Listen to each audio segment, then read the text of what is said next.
Right now in New York, there is a very hotly contested Democratic primary to replace retiring Congressman Jerry Nadler in a district that includes much of Manhattan. And one of the candidates who has definitely caught fire in that race is Jack Schlossberg, the grandson of President John F. Kennedy. He's gained national attention with his viral social media presence, endorsements from big names like Nancy Pelosi, and his calls for an investigation into his first cousin once removed, RFK Jr.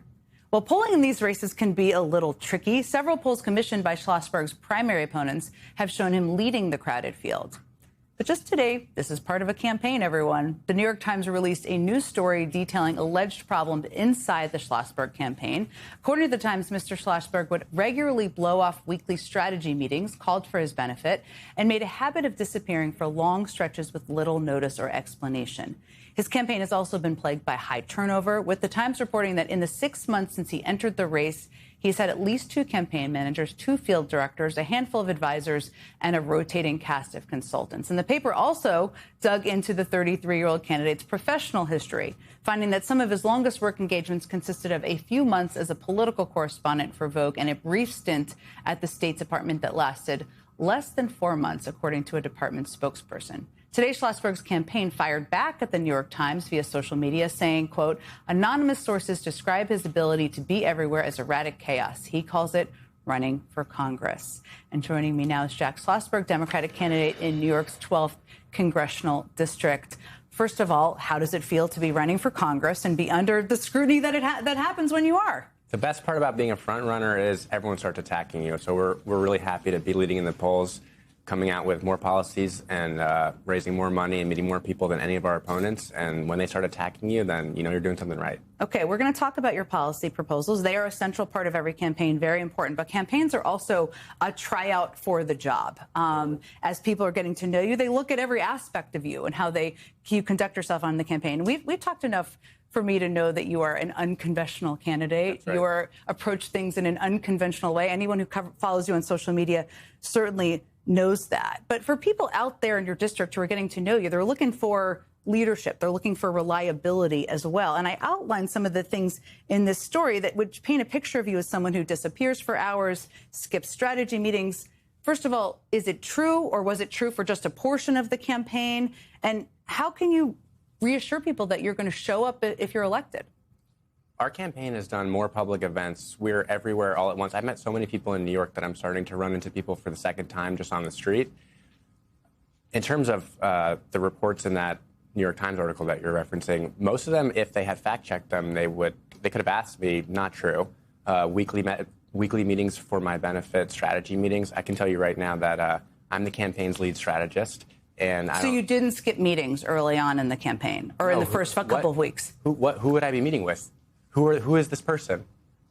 I have no idea what they're talking about. And they said that I took a nap in November. And if that's their idea of a scandal, then I think that is evidence to everyone in New York that I'm running a basically flawless campaign. Well, it came from people within your campaign. And now a number of these people may not be on your campaign anymore. And turnover on campaigns, although you've had a lot of it, is not uncommon. You haven't run for office before. But you're saying none of those reports are true in the story. Yeah, so I've had a core group of people. I'm a decisive person. Also, I'm running a campaign that is admittedly different than any other campaign in anywhere else in the country. We're a startup. We're doing things completely differently. And if you think that the Democratic Party should be running campaigns like it has in the past and that anyone is going to be able to recognize what a winning campaign is, I don't know what to tell you. People clearly don't want campaigns to be run like they were run in the past. And they're clearly looking for unconventional candidates. I mean, look at primaries from across the country. They also want people who they know are going to show up to committee meetings, right? And to show 100%. up for votes and things like that. Let me ask you about another part of the story, because the best thing to do is to respond to these accusations 100%. Or respond to critics. It also dug into your resume. It seems like, should you win, a 2-term year in Congress would be kind of the longest, this is part of the critique, the longest time you would have one consistent job. You have an impeccable academic background. You have volunteered in politics your whole life. You've worked in different jobs in government and media. But what's your argument to people? What is it about your experience before you started running for Congress that you think people should point to that makes you stick out from the other candidates? I think people are drawn and excited about our campaign because of my experience, because they have experienced a Democratic Party that has been behind the 8 ball every step of the way for the last decade. And I've been one of the only people in the party who has experience breaking through, bringing new people into our party, being more persuasive, galvanizing the very voters, young and old, that the party needs to win over if we're ever going to get back control of Congress. So I think we're winning on experience, on policy, and on excitement and enthusiasm. But when I ask that, I mean, because some people will say, I was a nurse, it was unconventional, but I've been a nurse for 10 years or 20 years, or I was a teacher. What do you point to that? Okay, well, I went to Yale. Impeccable academic credentials, for sure. I worked abroad in Japan. I worked at the State Department. The 4 months is not how long I worked at the State Department. It was just under a year. I left because Barack Obama left power. Donald Trump won. I was a political appointee, and that's how that works. I then went to law school, business school, and was all set to be a lawyer when I decided to instead go work for the Biden campaign. And look, a lot of these reports are about me missing meetings and taking naps are from December, November of 2025. I just lost my sister and didn't feel the need to explain to somebody who was working on my campaign that I just met why I would be missing a meeting when I was hanging out with my niece and nephew. Well, that is an important part of it. I mean, the loss you endured is unbearable, and grief is not a straight line, nor is it over in a week. And that was taking place during the early period of your time. How much did that impact your early weeks of the campaign? How much does it impact you now? Tatiana was my best friend, and I'll never be over her. I'll never, when you lose someone that close to you, nothing will ever be the same. But it's given me all the confidence I need to run this race in the way that I want, because no moment is guaranteed. No one knows what's coming next, and I want to make full use of my life here on Earth. And I can't think of anything I'd rather do than run for office at a time when our country and New York City needs new leadership. Let me ask you about your policies, because you have proposed a number of policies, and what's important here is what you would do in Congress.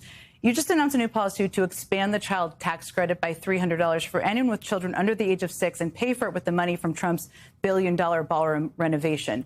I love this in part because this is a kind of a creative idea that ties something Trump is doing to something people really care about.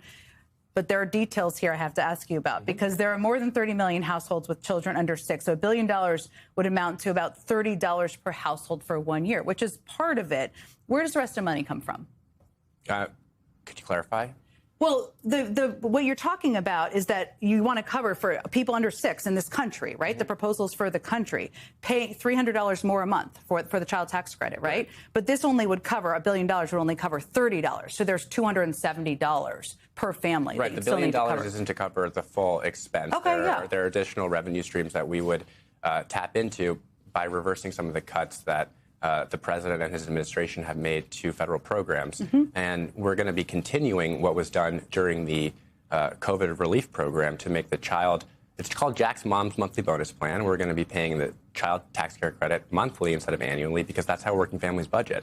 It definitely is. And people forget how he cut that. Let me ask you about another person who you've been particularly critical of, and that is your first cousin once removed. Is that the right way of describing him? RFK Jr. You've called for him to be criminally prosecuted. You even delivered a fake subpoena to him along with a box of Tylenol. I would say it was a draft subpoena, not a fake subpoena. A draft subpoena. Fair enough. You've said that some of what he's doing is funny, but it's also dangerous, which I think is fair. One of the things I think a lot of people are hungry for is accountability. If you were to be elected, if you're a part of a Democratic majority, what would you like to be investigated about him first? I want to know why Tylenol, why not Advil? I want to know who is paying for the words that are coming out of his mouth. We know that his anti-vax crusade, while he's been doing it, he has been taking money from anti-vax interest groups. I want people to know the answers about who's paying for the words coming out of every cabinet member's mouth in this administration. And look, this is a difference between me and the opponents that I'm running against. One of the opponents I'm running against, Assemblyman Michael Asher, he doesn't think that we should impeach President Trump. He doesn't think that we should hold President Trump and his cabinet accountable, that that's a waste of time, not going to happen. I think that the Democratic Party has to hold the president accountable for his many crimes that we've seen him commit in broad daylight. Jack Schlossberg, it's not easy to run for Congress. It is not easy to answer tough questions about yourself, and you've been doing it all while grieving the loss of your sister, too. Thank you for being here and speaking to all of it. Of course, thank you. Thank you.